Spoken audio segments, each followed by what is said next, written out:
So it's interesting. So I've been in environments where where it's kind of noisy, and we sit a little bit further away. And if I'm with some guys, and then if we call out, just as an experiment, there's sitting a group of women over there, and then it's like, "Hello, how are you?" Nobody pays attention. And then if I do, "Hi, you in the blonde hair there," and then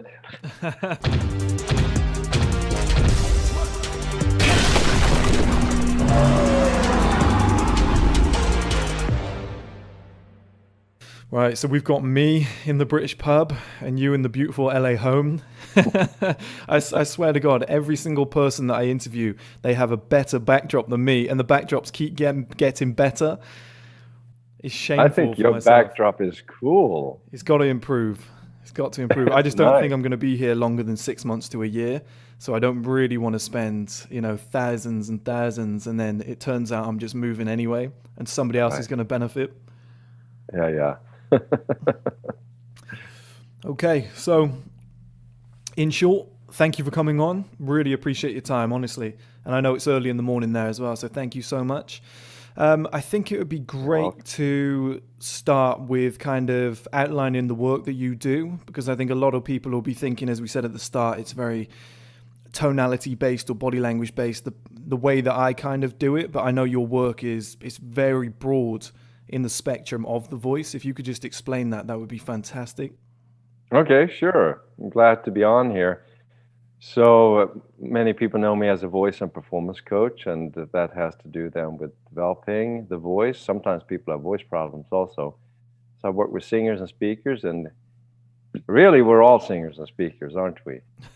We all have this amazing instrument that we call the voice, but it's amazing how we can improve it. And then that ties into actually freeing ourselves, releasing our inner voice, if you will, so that we become more, better at communicating, better at creating bonds with people. We become more influential.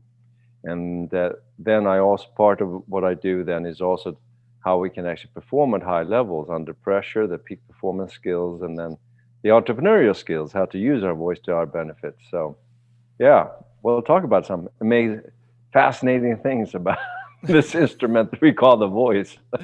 It's something that I really want to improve personally. I think my voice is okay, and I'm talking quite a lot on a daily basis, but I find that in a lot of your videos you spoke about how you should be able to talk for hours, and you shouldn't be getting pain around here. And after I've spoken for about 2-3 hours, my voice gets very gravelly, Hmm. and occasionally, on certain occasions, I've actually, not aggressively, but maybe I've gone to the toilet and I've just spat up blood, and I think I Uh-oh. kind of talk gravelly here, and I cause a lot of damage to my throat region, which occasionally, very occasionally, causes it to slightly drop, which is completely different to my normal voice. So it might just drop, and I'm 28, so I know it's not puberty or anything like that, and my voice is Yeah. naturally fairly deep.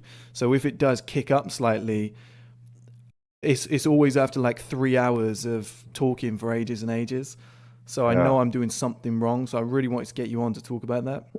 Well, the blood thing is not good. So, Yeah, but yeah, well, naturally.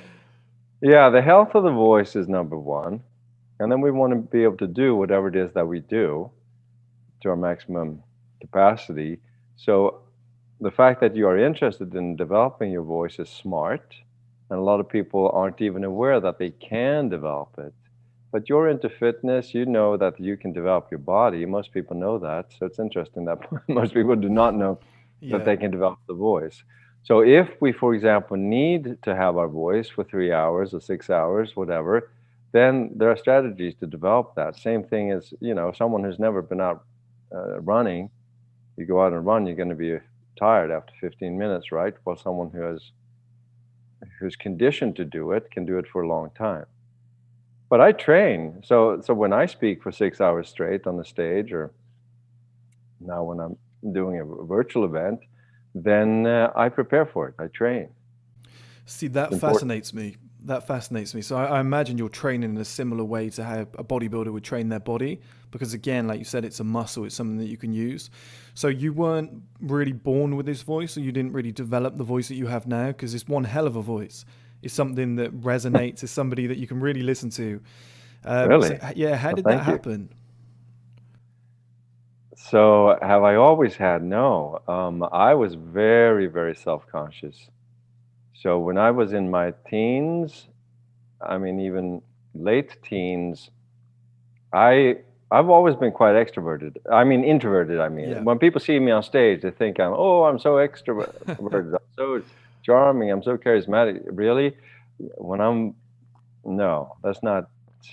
It has nothing to do with being extroverted. So, if you're watching, listening to this, and you feel that you're introverted, that can be a great benefit. Actually, just have to use it. But yeah, so I was very uncomfortable speaking in front of a classroom. Forget about it. And I wasn't comfortable about my voice either. So I started singing when I was like 17. I had played instruments before. I played the violin. I didn't think the violin was cool enough. I wanted to play in a rock band. So the transition from violin to bass was pretty easy. So then I wanted to start singing, and then I got a sore throat all the time. And I probably sounded like that proverbial strangled cat. So That's I me, I wanted to think. learn. Yeah, well, but I had no clue, right? I had the musicality, but that doesn't mean we have a voice. So I figured, it'd be interesting to learn about this instrument. So I started training. And part of it is also had to do with the confidence issues to be able to get up on stage and maybe get attention from a girl. Yeah. I mean, it's not a secret that that's many times why we want to get up on stage. And we can talk about that because it's a fascinating thing that it actually has an impact. It actually works in that sense. Why is that? But um, but then I started training my voice. But as far as the speaking voice, I was never comfortable with that, even though I sang. Even when I was coaching, because I was coaching singers. So I've been coaching singers. I'm from Sweden originally. My dad's from England, actually. Yep. And then, so I came to LA, but I've been in LA now 20 years. And I, um, I was working with singers and speakers. But it's interesting that you say that because I never thought of it as myself having a good voice. So it was when I decided I was going to go up on stage and speak more that I realized, I got to be a role model for this thing about the speaking voice. So yes, I've trained a lot, and it's interesting when I coach other people, when they develop the voice, they become better in any endeavor, whether they are lawyers or teachers, whatever it might be. I found that actually every artist, every music artist has a great speaking voice. So obviously they're great at singing, but when you see an interview with them, the way they Sometimes, not speak, always. not all, give me some examples. Well, I won't say names, but sometimes, as a matter of fact, sometimes singers actually get into trouble by the way how they speak. So they Okay. do a lot of interviews and stuff like that, and then they talk with a lot of restrictions, and then it becomes freer when they sing, and then there's Uh, like a lot of tension when they yeah. speak. It's like, wait a minute, we got to work on your speaking voice because if you're singing a gig for 90 minutes, 2 hours, whatever, and then you're speaking for 3 hours with tension, that's not a good idea. It's like you're an athlete and you sit with a lot of tension, and then that's going to mess up your athletic performance. It's true with bodybuilders as well. They're told to relax as much as possible. And Hmm. marijuana is actually something that most bodybuilders are now using in order to, they're actually smoking it before gym sessions to loosen their muscles up to prevent injuries and inflammation. It's fascinating Gotcha. stuff, yeah. All right. I won't recommend that for your voice. um, That, so what yeah. kind of what kind of exercises can you do then to kind of let's lead off the relaxation. What can you do to relax the voice and the vocal cords? Well, so you mentioned vocal cords. So we have these vocal cords inside inside of the larynx, voice box, vocal cords, sometimes also known as vocal folds. And how many do we have? We have two of them, right? So I don't know. I know this is so interesting This is because why you're here. most people don't know. They know I have two legs. Yes, good one. Yeah, but even to move the legs, there are a lot of muscles involved, right? Hmm.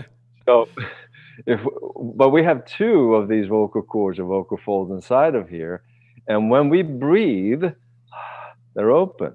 They're apart from each other. But when we make sound, they come together. So which is magical.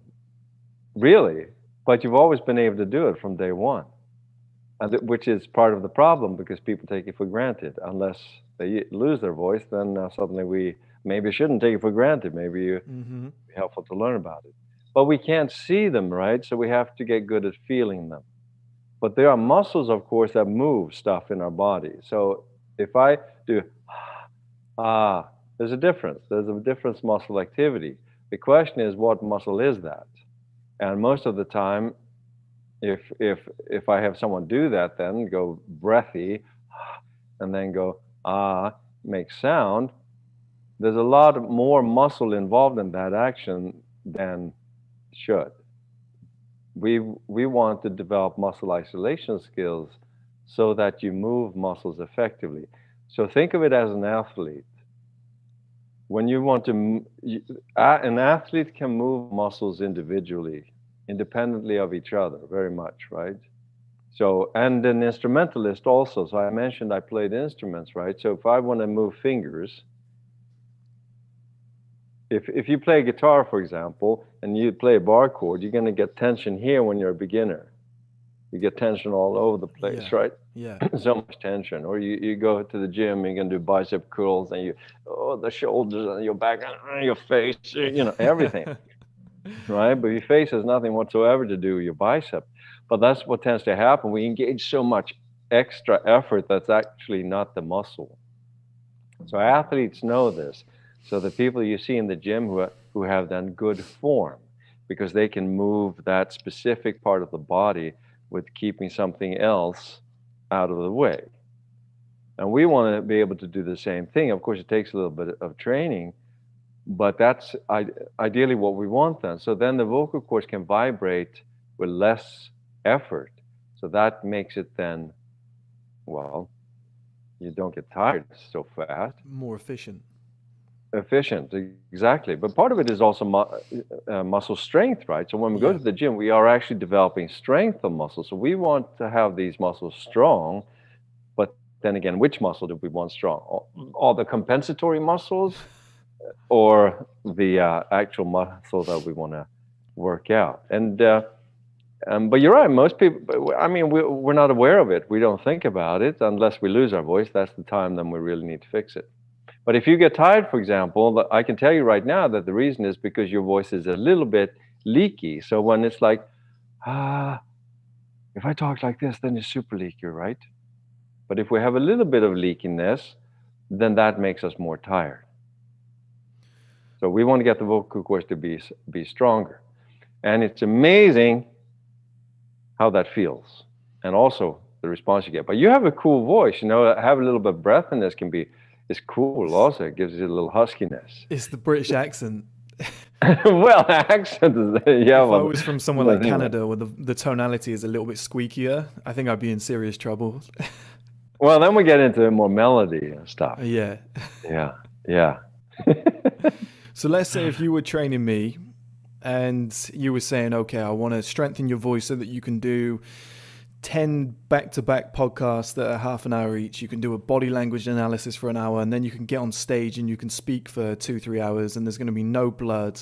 It's going to be very resonant. You're not going to be, because I feel as though when I speak, I'm forcing it out, which I don't know whether is a good thing. Back in the day, I used to watch, go ahead. Well, it's not a good thing, but it's good that you are aware. Yeah. Awareness is key. Most people aren't aware of their bodies or what's going on until it's too late, until we get an injury, right? Mm-hmm. Same thing with an athlete. An athlete has to be aware of, okay, I gotta feel a little tension here. Now I need to do something about it. I'm imbalanced. I feel something. My left hamstring is more tight than the right. Interesting. Okay, so I need to fix that before I get an injury. So awareness is good. But what else was I going to say? No, there was something you said that I was going to react to. I was just saying, what would you do if it was me? Like, how would you help me if I was doing hours and hours of speaking? How would you stop my voice just getting destroyed? Becoming more efficient, more. You've got great vibrato. I don't know if that's the right term, but I can just feel. You can almost feel your voice. It's magnetic. It almost vibrates from the throat down the microphone. You can hear that a mile away. That's very kind of you to say that. That's not vibrato, but it's resonance. It's vibration. That's Resonance. right. Okay. Yeah. Yeah. Yes. Yeah. Yes. So the vocal cords are vibrating. And if I speak like this, they're still vibrating. Hey, Have you ever thought about doing ASMR? You've probably been no. told, haven't you? I bet somebody said you could make a nice side hustle after that on YouTube. No, but well, thank you. I don't know. Is that good? I'm not saying for me. Yeah. No, but I have all my trainings are online now, so people don't have to hire me to learn the stuff that I teach. So, but the fact that you feel effort is exactly that. That's what I was going to mention, that you feel you have to strain, you have to work hard. Yeah. And the fact that you're aware of it is good, but that you have to push, work hard is not good, because that then means that we're creating resistance, we're creating more tension. But we shouldn't be talking about you now. We should be talking about you out there who want to listen. Your voice is better than most. I was just trying to use myself as a case study, but let's say to all the people watching this, in order to strengthen their voice, so is it breath control? Is it No, it's relaxation? not. No, See, it's that's a not. common misperception then, because that's what Yes, it everybody is a says, right? common misconception. Very common. Too Okay, common. nice. Like it's all about breathing. Yes, breathing is good. Yeah. Absolutely. Now, a common thing is then that we do the opposite when the chords aren't, um, when they are coming together but too harshly. So if I talk like this, Yeah. now it's extreme, right? And we hear this all the time on the YouTube videos, especially towards the end of the sentences. And therefore, it sounds like I'm not breathing, right? And I'm not. Everything is compressed. My breathing, chords are tight. It's like, nothing's coming out. I'm exaggerating, but even if there's a small tendency, it takes away your power. It takes away your ability to influence, takes away your ability to connect and bond. But people don't realize it, so they don't know. But once you get rid of that and your voice is more resonant and it doesn't have the squeakiness, it has a direct relationship to your income, frankly. And that's what you don't have. If you had that and you did your podcast, it wouldn't connect as much. The little breathiness, little huskiness, yes, we can work on that. But when we have that squeezed stuff, it takes away all, yes. But people don't know why. It's just Yeah. something, right? But if you can't see the person and you hear two people's voices, one that's resonant and one that has the squeezy stuff that we can feel restriction, you're going to buy whatever product the resonant voice produces. And if it's for guys, a woman will be attracted to the resonant voice. That's just how it is. So when it comes to the resonant voice and seduction, how would you frame that? How would you say that works when attracting women or other men? I don't know if it works on other men, does it?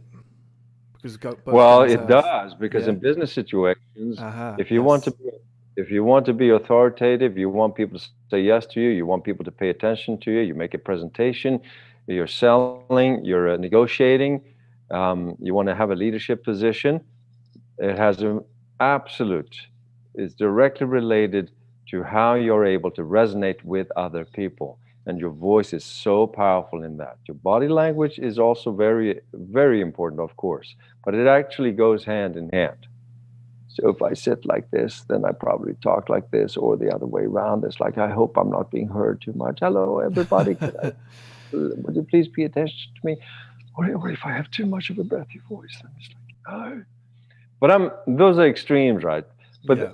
But it also might be that we have super nasal, oh, we're high pitched, and there's something that we feel there's an energy in the room that there's something other people can't tell why, what it is, and you might be a great guy, and people love you for it. That's fine, that's great. But like I said, when the voice is more resonant, it actually goes hand in hand with how you resonate with other people. That I resonance, would that agree. vibration, that energy uh, goes hand in hand with your charisma. Has to do with openness. In the Swedish language, the word charisma is utstrålning, which means out and raise. And it's a good word actually, because charisma has to do with you being coming alive, being alive. It's the rays of you, the inner you that's coming alive, and now you become a personality that people becomes connected to.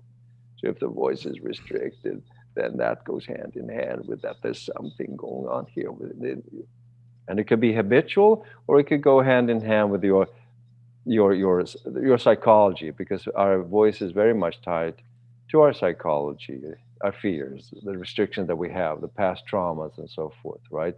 Our beliefs of what we can or cannot do, feeling that I'm not important enough, feeling that I'm not significant, and feeling, right? All these insecurities that we have, that shows up in your voice. So when we develop your voice, it's not just about your voice being physically stronger and more resonant, but it's you becoming stronger. You become more powerful. You become more effortless. You are then expressing yourself with less effort. You are exhaling more. So this goes hand in hand with the resonance, and this has very much to do with seduction, with connection, with bonding, with attracting, with influencing. So when somebody is nervous or they're worried about what, they don't feel important and they think the words I'm going to say aren't going to register, I'm not good socially. When their voice comes out and it doesn't sound like somebody like you, is there anything actually physically going on in here that's affecting that? Yes, yes.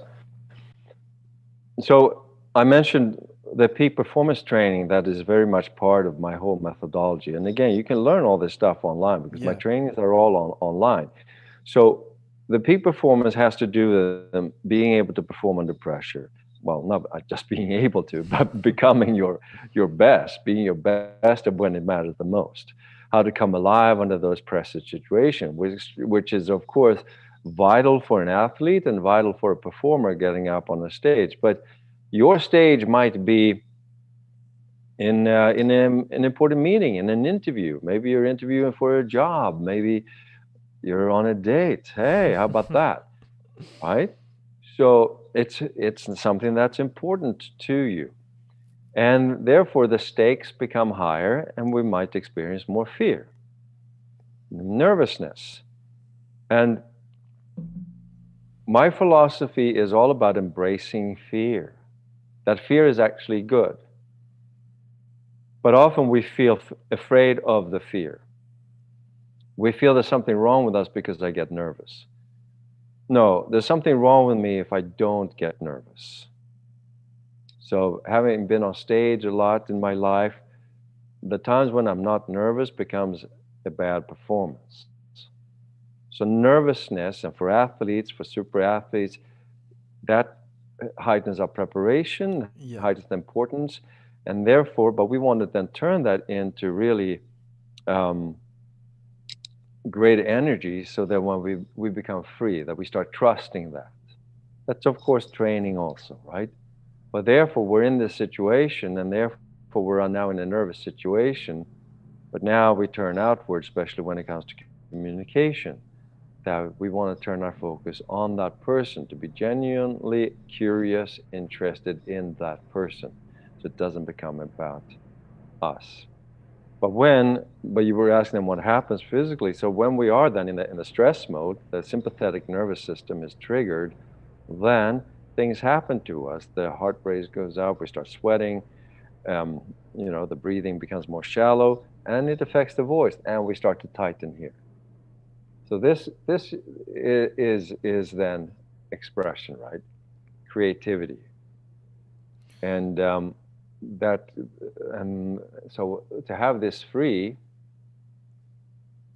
is makes all the difference. But it's not about not being afraid and not being nervous. It's by using it. Okay. And I appreciate you've got online courses and stuff, and ideally you want people to get the information in that mannerism. But is there anything that you can kind of give us today to strengthen the voice? Any exercises that you did or that you coach people how to loosen this area up? Is there anything that you can give us that maybe is a Well, one sneak thing, peek? yeah, well, one thing that you could do is to play around with the difference, like I was showing you. What's the difference between and ah, huh? what is that? And become curious. Ah, there's some muscle that I'm using. What is that? If I feel my tongue is moving, for example, oh, then you want to ask yourself, what does the tongue have to do with it? Ideally, nothing, but that's easier said than done. So you might notice that the tongue moves. So can you do it without the tongue moving, for example? Ah, can you do it without the larynx? Uh, this is the voice box here, the Adam's apple, which is really the thyroid cartilage, but that's the front part of the voice box. So if you just put a finger on there, and let's see if we can do that without it moving at all. Ah, and if it moves, it's probably the root, the back of the tongue that starts moving also. So if I do ah, ah, that's a lot of movement, right? Yeah, yeah. Or if the jaw has to move. Ah, wow. So then we can start recognizing, can start isolating that. And that is actually a super, super good exercise to go back and forth between that. And then it can be all kinds of in-betweens, right? So if I do, that's 100% breath here, no vibration whatsoever. If I do a little bit, now it's a little bit vibrating, right? Yeah, you can But hear not it. a whole, yes. So they come together a little bit, but not so much. But there's more than no coming together whatsoever. There's no vibration. Little bit. More. Too much. Because now I felt that it's not just that the chords are coming together, but now it's like, everything else is going here. It sounded forced. It sounded a little bit more tense around the neck. You can hear Right. it. And guys, this is a huge trap because I know we want resonant, maybe deep voices. First of all, it's not about how deep your voice is. We're all different. You don't have to have the deepest voice, but we still want it to be free, strong, resonant, healthy. And so, therefore, you feel um, confident about it, releasing it. But when you do that, then you don't have to do the lowest note, just a ah, ah. But because a lot of guys want deeper voices, the tendency then is that they start doing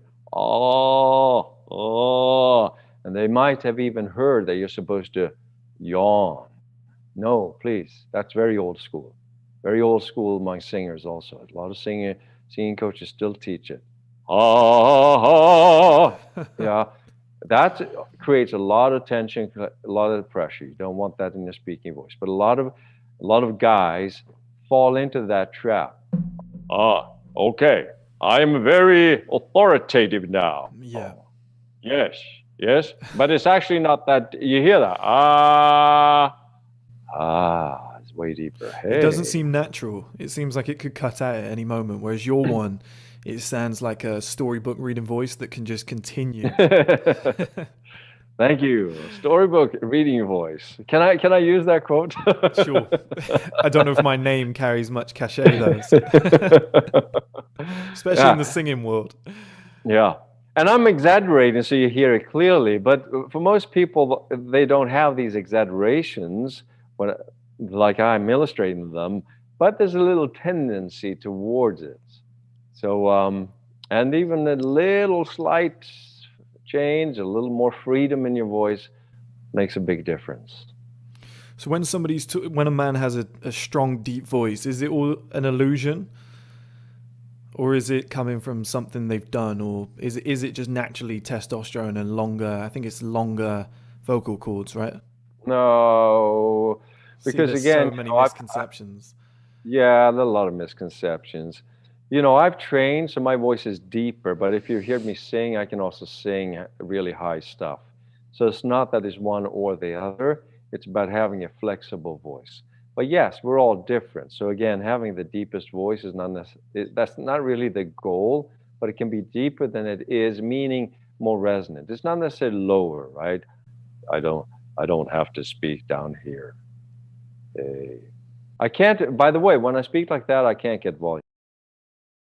So Yes, I therefore, find that, so yeah. therefore, so therefore, people with you do radio commercials, stuff like that, voiceovers, they actually don't speak loud. The storybook voices. There was, once upon a time, there was right. It's actually quite soft, but it's vibrating. It's not breathy. But if I'm going to call out, my pitch has to go up. Hey, hello.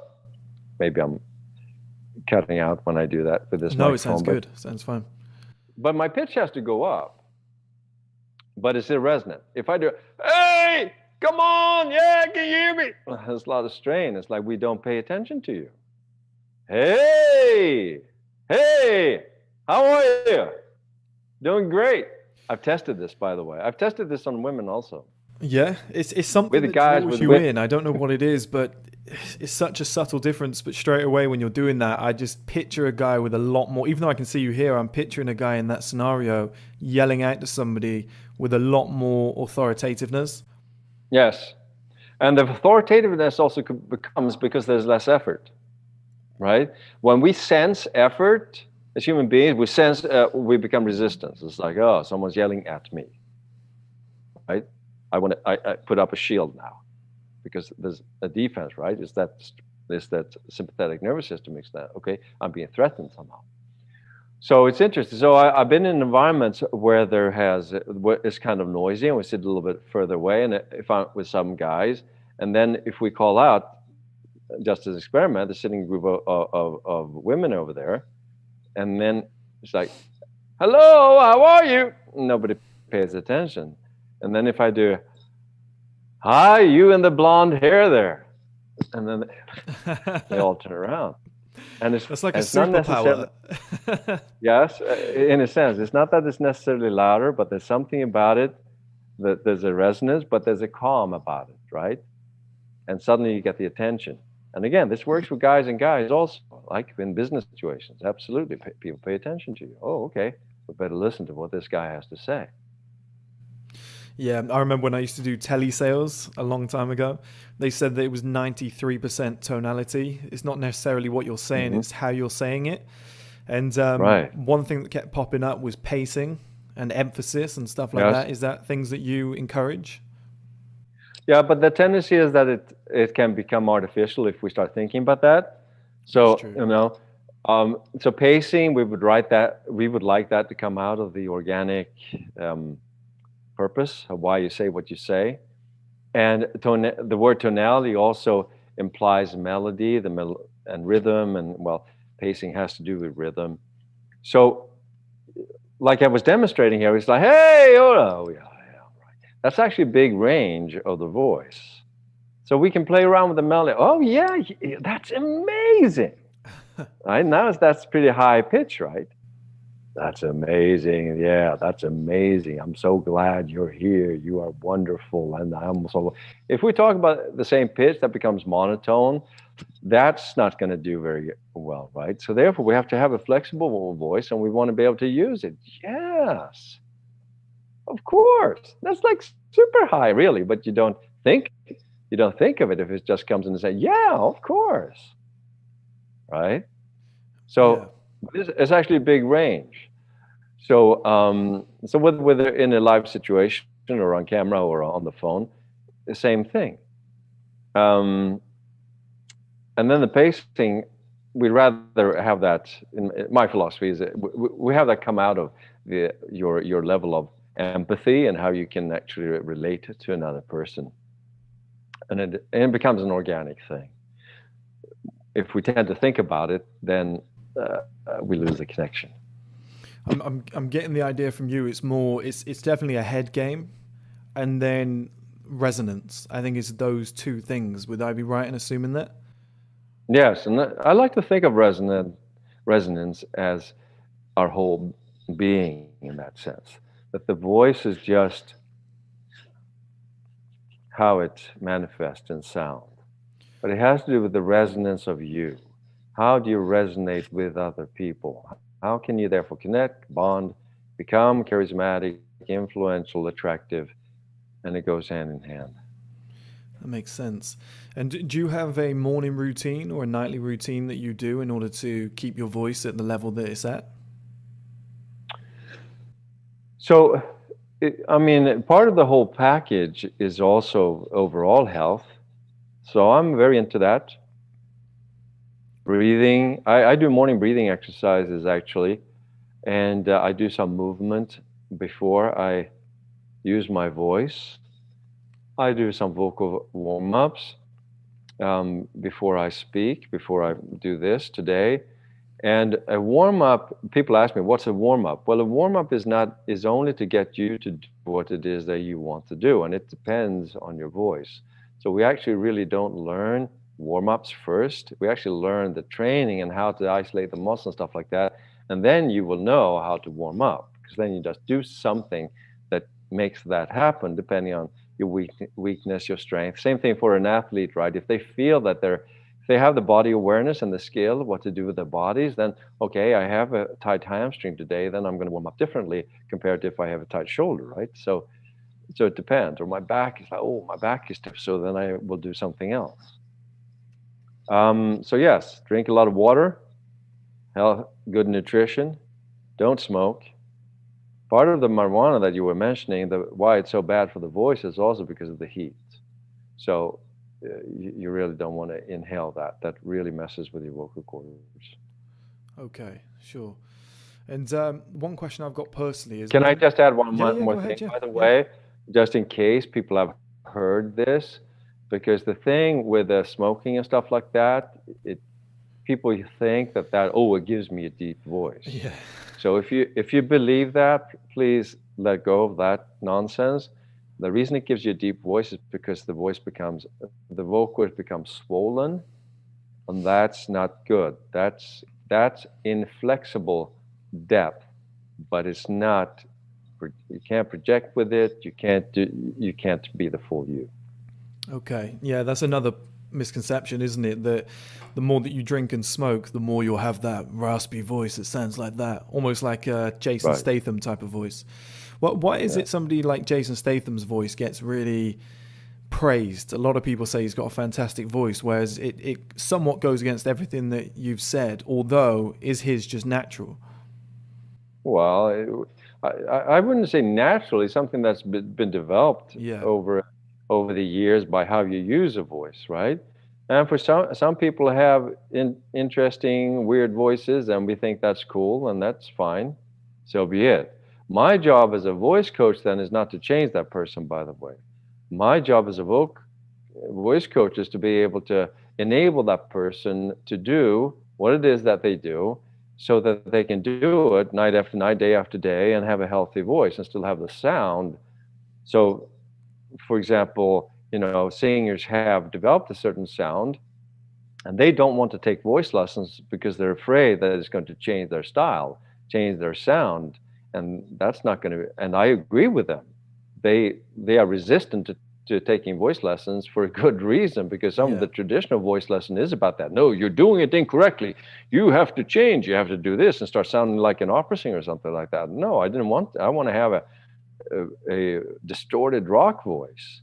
So that's understandable. So now these days we know more about the voice. It doesn't have to do with that specific style of opera, which is just one style, which is not natural. And I'm not saying anything negative about that. It's a beautiful style. But the key is to be able to use the voice the way you've used it. So we all have, and that's so the amazing thing with a voice, that we can use it in many different ways.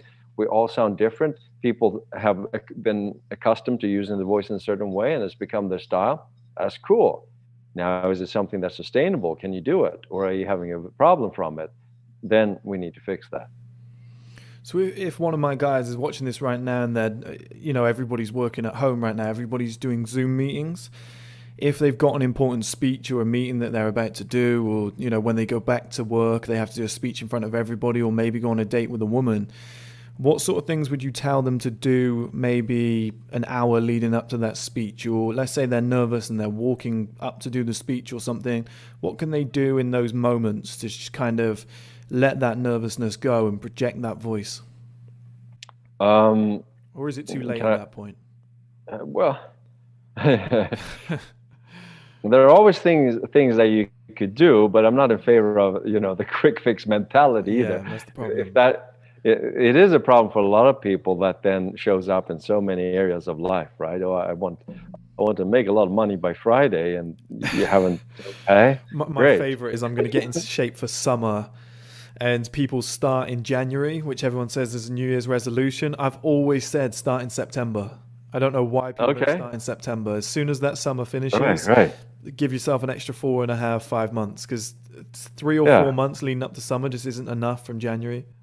Yeah, and that's overall the mindset, how we want to think about our lives. We want to be able to perform at high levels and be more successful. And if you're an entrepreneur, you want to be able to be that creative person who takes charge, and you're creating your lifestyle, you're creating your income, you're creating your opportunities. And I mean, for me, that's a beautiful thing. And then we just are more responsible in that way. I think that's fun. And then there are always things that we can do to prepare for any situation that we're heading into. So if somebody was going to start doing your training, buy your courses, etc., how long do you think it would take to start seeing or hearing, should I say, proper results where they're starting to sound more like somebody like you, or they're displaying more resonance in their voice? Well, how long is it going to take until they feel a significant difference? 40 minutes. Oh, wow. Uh, but you're not going to ever think that you're going to sound like me or someone else. It's all about sounding like you. Okay, yeah. So, yes, but a freer, more empowered, better you. So yes, after the first session, 40 minutes, most people say like, "Wow, I've never knew this about my voice. I've never felt as free."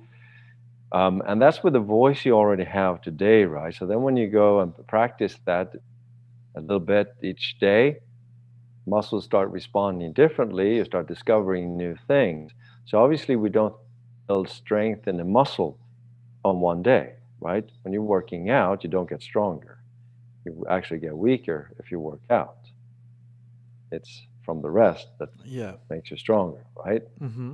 So in this case, it's not about exhausting your muscles in that sense, but the sense of freedom and the resonance, how to, for example, get more power with less effort, immediately 40 minutes. And that's with the strength that you already have today. And then, of course, it becomes even more fun when the strength develops after a few weeks, and you realize that the voice, the muscles respond differently than they did on day one because you've been doing stuff. And you start recognizing how this applies to real situations then in speech, or maybe you sing, and then we build from there. But it's designed that you're going to experience results right away. Last two questions for me, because I don't want to take up too much of your time. But is that the kind of general idea here? Is that people can see a bicep, so they go in the gym and they train their bicep, or they see a chest and they train the chest, or for example, people can't see their legs as often because they're wearing jeans or trousers, and when you Mm-hmm. take your t-shirt off in the summer, your body's on show, so they train legs less. Is it an amplified effect of that with your voice, where you're barely ever seeing, well, you're never seeing your voice, so you're just thinking, nobody actually inherently has a bad voice, it's just nobody ever trains it? That's right. Okay. Yes. And a little bit of a difference then, perhaps, compared to other athletic endeavors, is that it's very tied to psychology. Mm. So, a lot of people feel that don't feel good about their voice. They don't feel good in expressing themselves in certain situations in front of certain people. It's a lot of self-judgment, which is understandable. So that's also why it's become so empowering when we engage in this stuff, because then it's not just that the muscles respond and the voice becomes freer, but like we talked about before, but you start recognizing the fears and the self-consciousness that you've been holding on to, and then that becomes released too, and then now you start blossoming in a different way. So it becomes a psychological thing without us having to talk about the psychology. It's not like we're it just becomes, you become freer. The natural you, yeah. Yeah. And my final question is, I was obviously told you that I do the body language analysis videos, and you saw a few on the channel.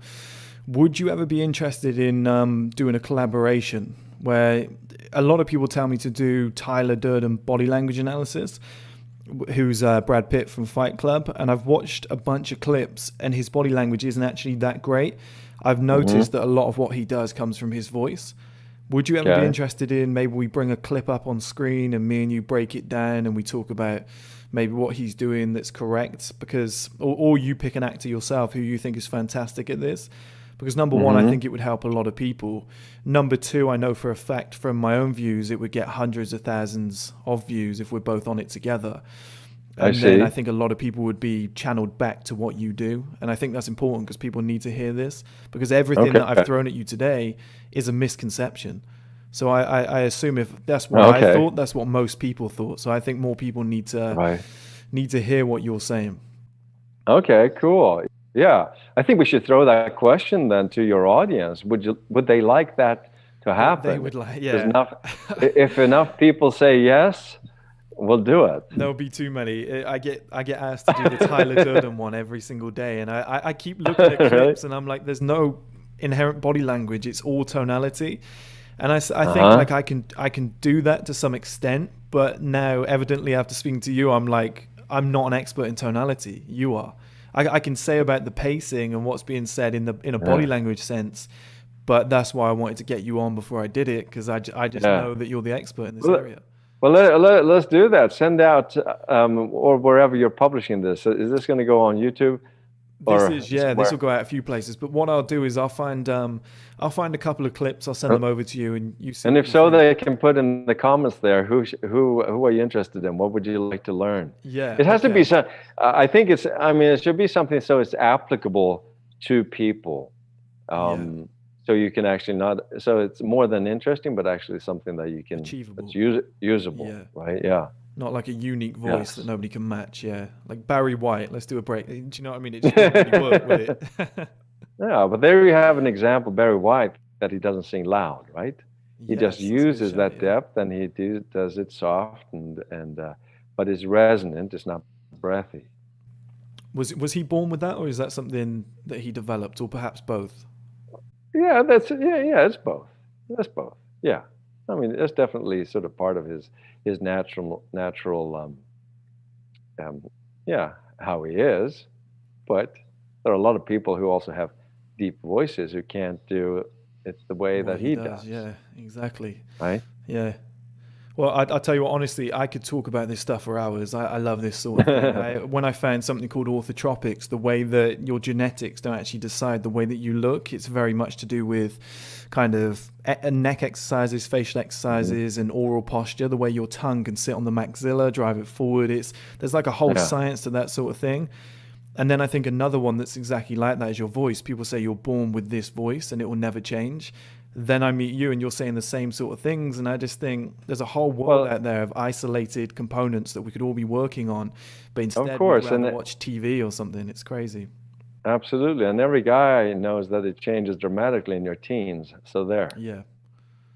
Massively. And that can freak us out, and that's like, whoa. And then the voice starts cracking and stuff like that, and then after puberty we don't have much of range. So we can't go high. So actually later on we can develop more height also. So yeah, so obviously the voice changes dramatically then, and some when it comes to the world of singing, some kids who are good as kids don't have the same voices later on, and that's So yes, our voices were quite different when we were born. It takes training to develop them. I think that's the message we should leave people with, because like we said about the analogy earlier, the legs and the upper body, I just think the voice is so disregarded. I think face and voice, I think anything that we don't really acquaint with, you can improve it. And I think just letting people know that you can improve these things is step one for them to go out and look for this information and find people like yourself and start doing this training. There is, as much as people might say it's just a voice, it's not just a voice. A voice will change your life. I've seen it happen. I've Yes. seen people with fantastic voices. They're always the CEO. They've always got a beautiful woman. People listen to what they say, and they don't really have to speak loudly. It's incredible to watch. Very much true. It's magnetic. But yeah, we'll end it there. Like I said, I always feel rude ending the podcast because I really could speak for hours, but I think you've got to kind of keep them bite-sized so that, number one, I don't waste too much of your time, and number two, I can get you back again so we have There more you to go. speak about it and get more views. Awesome. Awesome. Well, thank you. It's been a pleasure. Hope people who have watched this, you've gotten something out of this. They really will. Please leave a comment. Please go to my website, then perbristow.com. I don't know if you're going to post that somewhere. Connect with me on social media and stuff like that. Absolutely. Is there anywhere else that people can find you, or have you got any courses that people could take? I'm happy for So you to chat the about it. easiest thing is probably to go to perbristow.com. look, So yeah. perbristow.com, because from that you'll see the listing of the trainings I have and my social media and stuff. So that's probably a good place to go. I got to do more on YouTube now. You remind me. So Honestly, I'm I'm I more haven't than done much on happy. YouTube at all. You really should, So because honestly, the male audience would love what you're doing. You've just got to control the audience because it can get toxic sometimes. There's like red pill, black pill. right. Me and a guy were speaking about it yesterday, where people will say, if you don't have a good voice to start with, you're finished. There's no way to train it. So you've just got to kind of fight through all of that and just put your message Yeah. out there and see what happens. Yeah. Well, think of if you make that statement in regards to sports, then people will say, "Yeah, but it's true because not everyone can become a world champion." Well, we're not talking about becoming a world champion. We're saying, can everyone improve? Yeah. The answer is absolutely yes. Are we all different? Absolutely yes. The difference, though, between the voice here and what we're talking about in sports is that it's not measurable in that sense. So you can be unique. You can be the unique you. And someone say, "Well, he doesn't have as great voice as this one." Well, what's great? How do you measure that? If you can become freer, more charismatic, like we said, more influential, you'll have greater success. That's just how it is. Do you know the irony of that as well? If you said to everybody, with training, you can increase your height by 1 inch. Every man on planet Earth would try and do that training and increase their height by 1 inch. But if you said you can improve your voice by one simple, I don't know what the measurement would be, but let's say out of 10, you can go from a 5 to a 6 in your voice. People wouldn't see that as big as positive as going from, let's say, 5'11" to 6 foot, which is weird. You know, those little It is changes weird. are massive, but people don't see it that way. Yes. 5'11" to 6 isn't going to do anything for you in your career. No, I But don't think it will either. but a freer voice will. So there, that's my that's my promotion right there of the beauty. Go and buy the course. The other voice. Yeah. And I'm just not saying that. Yes, there's a lot of research when it comes to the voice and how powerful it is when people research it. But I know, and not only from my own life, but also from, I've coached thousands and thousands of people. So it's I'm not just making stuff up. Yeah, I think people realize it when I talk Once about they it. research you, they'll find out as well that you're the real deal. I believe in this stuff massively. I've seen what a voice can do in a telesales environment, or from the CEO, the way that somebody with even a posh accent and a resonant voice can take over an entire room. So I've seen that first person, and it's something that I'm working on myself. So if people are following me, then they should definitely follow what you're doing. But yeah, thanks, Per. Honestly, thank you so much for coming on. I really appreciate your time. You're a great guy, and I think we've definitely learned loads from this. So thank you so much. Thank you so much. Appreciate it. I'll speak to you soon. Thank you. Yes. See ya. Goodbye.